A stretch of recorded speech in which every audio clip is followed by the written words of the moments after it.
Bonjour, bonjour, ici Véronique Hubert, votre formatrice et conseillère en entreprise, spécialisée dans l'animal de compagnie, en particulier le chien et le chat. Alors, aujourd'hui, nous allons parler de l'ACACED. Alors, l'ACACED, c'est quoi? C'est une autorisation, en gros, une autorisation d'exercer une activité en lien avec les animaux de compagnie, et plus précisément les carnivores domestiques. Donc, les chiens et les chats, évidemment, mais aussi les nacs, donc les furets, les oiseaux, les rongeurs, etc. Bon.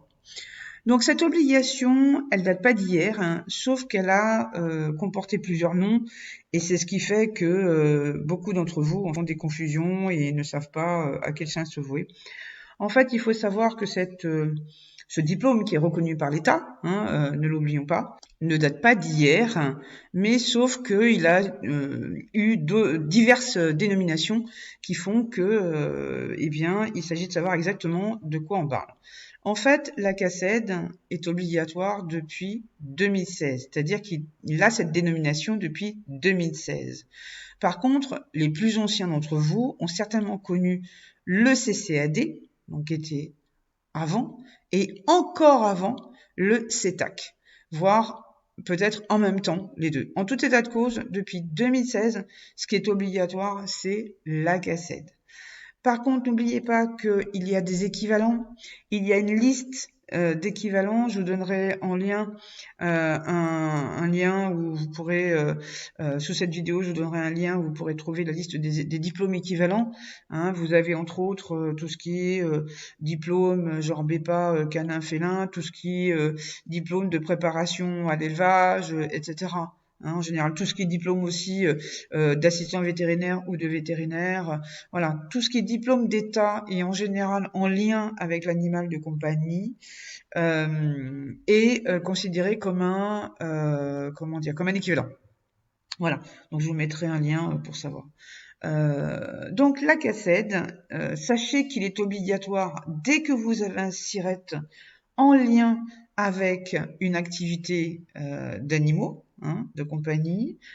Sachez aussi que si par exemple vous êtes en couple et que vous avez vous le SIRET, vous devez avoir la CACED. Par contre, la personne qui est avec vous n'est pas obligée de l'avoir. C'est-à-dire qu'il faut impérativement juste un responsable d'établissement. Un établissement est un SIRET, sur le plan fiscal et juridique aussi d'ailleurs. Donc, il suffit qu'il y en ait un qui est présent donc dans l'établissement, qui est son ACACED, pour que ça suffise aux yeux non seulement des autorités sanitaires, mais aussi juridiques. Voilà. Sachez aussi que la CACED n'est pas obligatoire dans une circonstance très très très particulière qui est celle de la dérogation et qui obéit à des circonstances bien précises. Il faut en effet que 3 conditions soient réunies. Il faut que vous ne produisiez et ne vendiez qu'une portée Olof ou Olouf par an. C'est-à-dire que si vous avez des chiens et des chats, eh bien, il faut que vous choisissiez entre une portée de chat ou une portée de chien par an. D'accord? Ça veut dire aussi qu'il faut que cette portée soit Olof ou Olouf. Ça veut dire que si vous avez une portée sans Olof ou sans Olouf, c'est SIRET obligatoire et donc ACACED obligatoire. La deuxième circonstance, il faut que vous n'ayez pas plus de 10 animaux, qu'ils soient stérilisés ou pas, qu'ils soient reproducteurs ou pas, que ce soit des chiens ou des chats, qu'ils vous appartiennent ou pas, que ce soit des mâles ou des femelles. D'accord? Pas plus de 9 animaux, donc à partir du 10e, c'est un CACED obligatoire et donc dans ce cas, vous ne rentrez plus dans la dérogation. La troisième circonstance, c'est qu'il faut impérativement que vous n'ayez pas d'autres activités indépendantes en lien avec les animaux de compagnie. Quand on parle d'indépendance, ça veut dire à votre compte. Il est hors de question de compter une activité salariée. Par exemple, vous travaillez dans une animalerie, vous travaillez même dans un élevage, etc. Ce n'est pas une activité en lien avec les animaux. On parle de lien d'activité indépendante, c'est-à-dire que vous exerciez à votre compte. Donc, il faut bien que les 3 conditions suivantes soient réunies, une portée Olof ou Olouf par an, plus pas plus de 9 animaux, chiens et chats confondus, et plus Pas d'autres activités indépendantes en lien avec les animaux de compagnie. Il faut impérativement que les 3 conditions soient réunies. S'il y en a une qui dépasse, vous ne rentrez plus sous le cadre de la dérogation. D'accord? Voilà. Ensuite, évidemment, tout ce qui a un SIRET et qui est en lien avec les animaux de compagnie a l'obligation d'avoir la cassette. Donc, cette obligation est réelle. Si vous ne passez pas cet examen, eh bien, vous êtes susceptible d'avoir des soucis, non seulement sur le plan juridique, mais surtout sur le plan sanitaire. Voilà. Alors, quels sont les thèmes abordés dans cet examen, hein, qui est un examen dont on parlera tout à l'heure par rapport au déroulement? Qu'est-ce qu'on aborde comme sujet? Alors d'abord, ce qui est très courant, on aborde le sujet du lieu d'animaux des compagnies, tout ce qui est normes sanitaires, tout ce qui est hygiène, etc.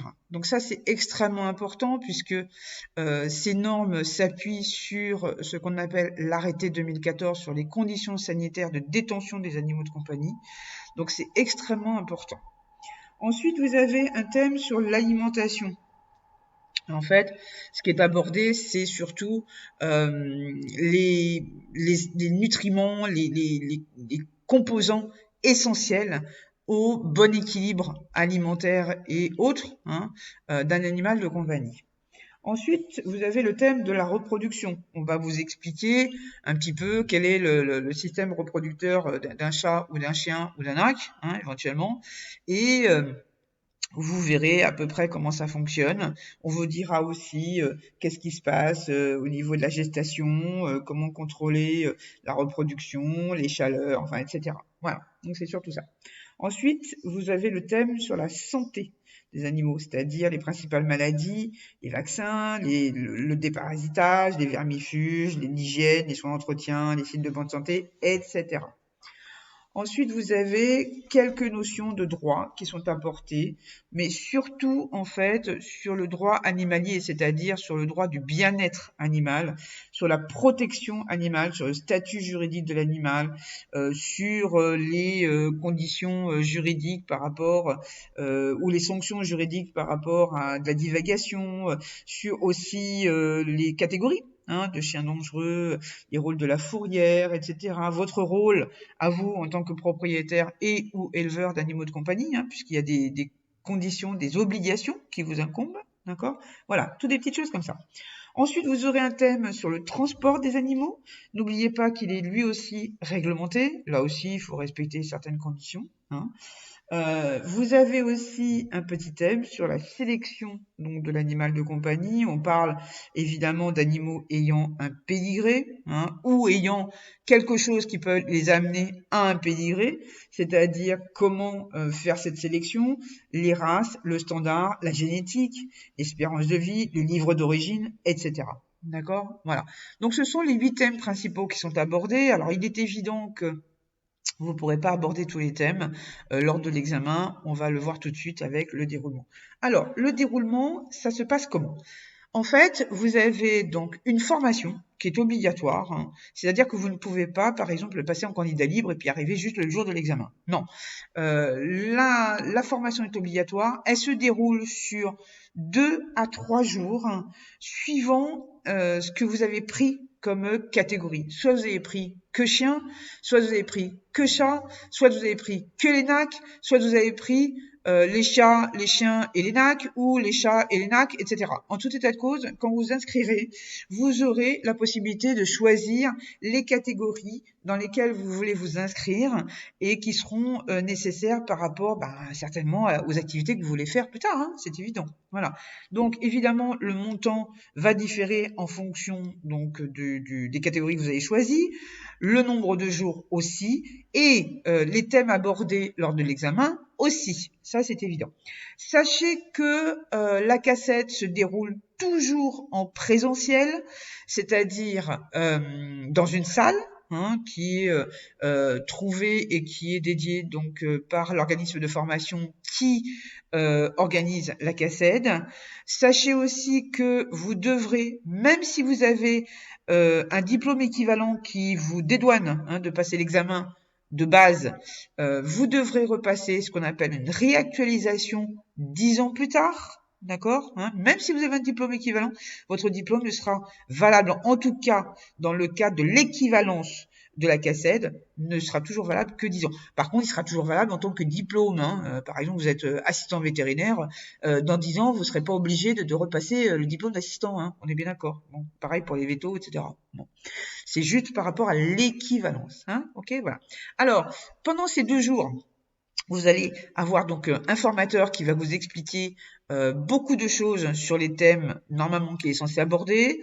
Et puis à la fin donc des 2 jours, vous aurez un examen, hein, qui sera à passer, qui sera en lien d'ailleurs avec le site gouvernemental. Hein, vous verrez, c'est assez rigolo. Et n'oubliez pas que vous avez donc un certain nombre de questions qui varient en fonction de la catégorie.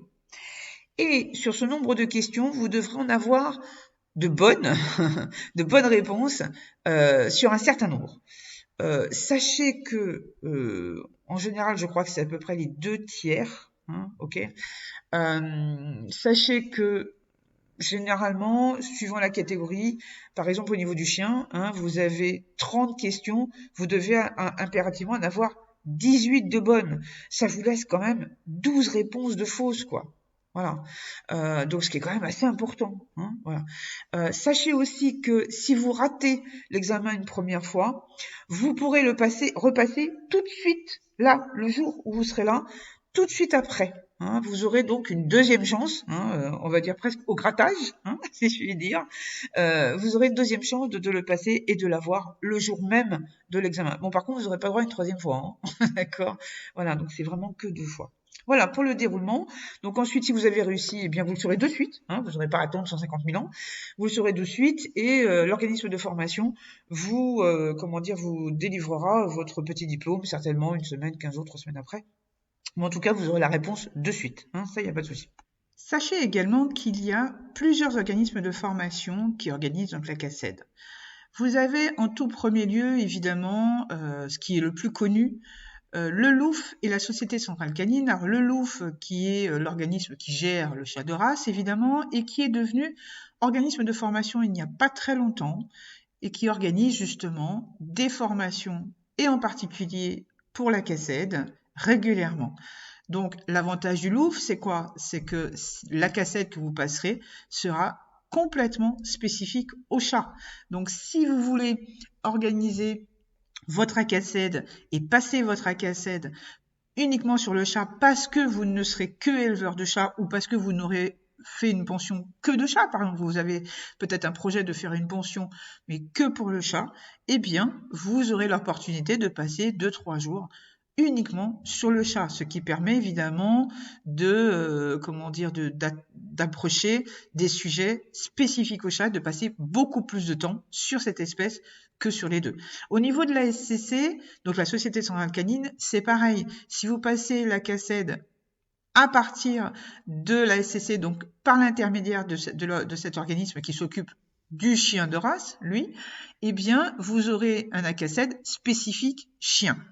Vous avez aussi d'autres organismes qui font la CACED chien, la CACED chat, la CACED chien-chat, la CACED NAC, donc les nouveaux animaux de compagnie, qui font aussi la CACED chien, chat et NAC, hein, voire 2 ou 3.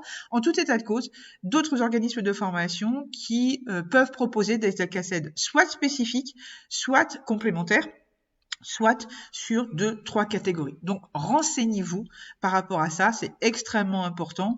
L'avantage, c'est que vous allez, en cherchant sur Google, trouver pas mal d'organismes de formation qui proposent la CACED. Alors, attention, si ce sont des organismes qui proposent la CACED, méfiez-vous qu'ils font passer l'examen, que ce ne soit pas que des organismes qui préparent à la CACED. Et d'ailleurs, de toute façon, ils demandent des sommes assez exorbitantes pour faire cette préparation et ils vous demanderont ensuite de passer l'examen. Donc, posez les bonnes questions et au besoin, renseignez-vous auprès de la DRAF, éventuellement, qui fait passer donc l'agrément aux organismes pour pouvoir faire passer la CACED. Demandez à la DRAF si l'organisme en question fait partie en fait de la liste de la DRAF pour faire passer la cassette. C'est extrêmement important parce que vous risquez de dépenser des sommes folles pour pas grand-chose. D'accord? Alors, j'entends souvent des personnes qui disent bah oui, j'ai pas pu assister à mon ACACED ou ça a été annulé parce que ben, le LOUF ou la SCC a annulé. Sachez qu'il n'y a pas que le LOUF ou la SCC pour organiser les ACACED. Hein. Il y a d'autres organismes. Vous avez éventuellement Vox Animae, je crois. Vous avez Zoopro, qui est extrêmement connu et qui délivre des sessions toute l'année et partout en France. D'accord, voilà. Vous avez d'autres organismes. Hein. En tout cas, n'hésitez pas à aller sur Google et taper formation ACACED ou centre de formation ACACED, par exemple, et vous trouverez une liste des organismes ou des sites d'organismes qui organisent justement l'ACACED. Hein, voilà, vous en avez quand même pas mal. Donc, ne vous laissez pas influencés par souvent ce qu'on voit dans les groupes, ah bah oui, allez vers le LOUF, allez vers la SCC. Ce ne sont pas les seuls, d'accord? Voilà. Je ne dénigre pas ces organismes-là. C'est pas du tout l'objet de ce petit thème. C'est simplement de dire qu'il n'y a pas que. Et ça veut dire que comme ça, bah, vous ne vous restreignez pas sur sur les possibilités de passer l'examen. C'est surtout ça. Hein. N'oubliez pas que si vous êtes un petit peu dans l'urgence de passer l'examen parce que vous allez avoir peut-être une deuxième portée, que votre femelle est pleine déjà, ne vous dites pas, bah, le Louvre par exemple ou la SCC n'organise que dans 6 mois, quoi. Parce que près de chez vous, c'est que dans 6 mois, d'accord, et que vous avez peut-être pas envie de vous taper 800 km aller, 800 km retour, plus l'hôtel, etc. Pour juste passer cet examen. Hein. Vous avez certainement déjà au niveau financier, ça peut être un problème d'organisation. Donc, voyez ce qu'il y a de plus près de chez vous, même si c'est pas forcément tout de suite dans le temps, ou inversement. Voyez ce qu'il y a de plus près dans le temps, même si c'est pas forcément à côté de chez vous. Hein, voilà, c'est ce que je voulais dire. Sachez aussi que l'ACACED, le montant de l'ACACED est pris en charge financièrement par le CPF, donc le compte personnel de formation. Mais aussi un organisme qu'on appelle le FAF, le Fonds d'assurance de formation, hein, qui est dans le domaine agricole Vivea, hein, par exemple. Vous avez aussi la possibilité de faire prendre en charge par Pôle emploi aussi, et pour les personnes qui sont en situation de handicap, par l'AGFIP, A-G-E-F comme Françoise, I-P comme Patrick, H. D'accord? Tous ces organismes-là peuvent prendre votre ACACED en charge. Hein, financièrement. Donc n'hésitez pas à les consulter, à aller voir pareil sur Google ces organismes, à quoi ils correspondent et si vous avez des droits. N'oubliez pas qu'au niveau de Pôle emploi, vous n'avez pas l'obligation d'avoir des allocations pour avoir droit au financement de vos formations. Même si vous êtes non allocataire, à partir du moment où vous êtes inscrit à Pôle emploi, vous avez le droit d'avoir les fonds de financement par rapport à la CACED. Ok, voilà. Eh bien, c'est à peu près tout, hein, au niveau du déroulement. Pour les recommandations, qu'est-ce que je pourrais vous dire? Eh bien, déjà, allez-y zen. Hein. Il n'y a pas mort d'homme. C'est relativement facile si vous écoutez bien le formateur pendant ces journées, 2 jours, 3 jours hein, de formation.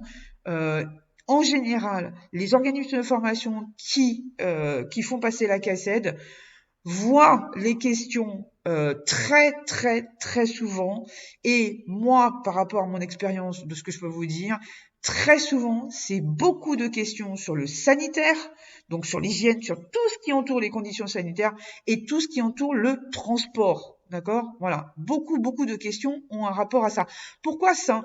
Parce qu'en fait, la CACED n'est pas fait que pour les éleveurs, par exemple. C'est aussi fait pour les éducateurs, les toiletteurs, les gérants de pension, les taxis animaliers, les pet-sitters et compagnie. D'accord? Voilà. Donc, c'est pour ça que les questions doivent être le plus ouvertes possible et donc taper sur des sujets ouvrant sur un panel le plus large possible pour concerner le plus de monde possible, évidemment. Donc, c'est pour ça que c'est beaucoup sur les conditions sanitaires, beaucoup sur des conditions de transport, mais évidemment, c'est pas que ça, beaucoup sur l'alimentation aussi. Hein, évidemment. Mais en tout état de cause, une recommandation que je pourrais vous faire, c'est de bien écouter le formateur, surtout s'il vous dit un truc du style cette question-là, répondez ça à l'examen. Voilà. S'il vous dit un truc du style comme ça, c'est qu'il sait que c'est une question qui revient souvent, que c'est une question qui amène des réponses peut-être un petit peu litigieuses. Donc écoutez bien, prenez des notes pendant ces 2 jours et en particulier quand le formateur vous dit une chose comme ça, qu'il faut bien retenir cette réponse-là à cette question-là. Parce que de toute façon, il sait que ça revient extrêmement souvent. Si j'ai une recommandation à vous faire aussi, ça paraît bête, mais pour se détendre un peu, on sait l'enjeu que peut contenir la cassette, c'est certainement de vous détendre. Et pour ça, si vous ne pouvez pas le faire naturellement, c'est-à-dire je sais pas moi, d'écouter de la musique, de faire du sport, de dormir, enfin j'en sais rien, faites-vous prescrire à la pharmacie, parce que c'est sans ordonnance, faites-vous prescrire à la pharmacie un petit décontractant. Je ne parle pas d'un somnifère ou d'un anxiolytique, on est bien d'accord. Je parle de quelque chose qui est très souvent utilisé par les jeunes qui passent leur permis de conduire, par exemple. On sait le niveau de stress que ça amène. Et les pharmaciens ont des petits comprimés qu'ils prescrivent très souvent dans ce cadre-là.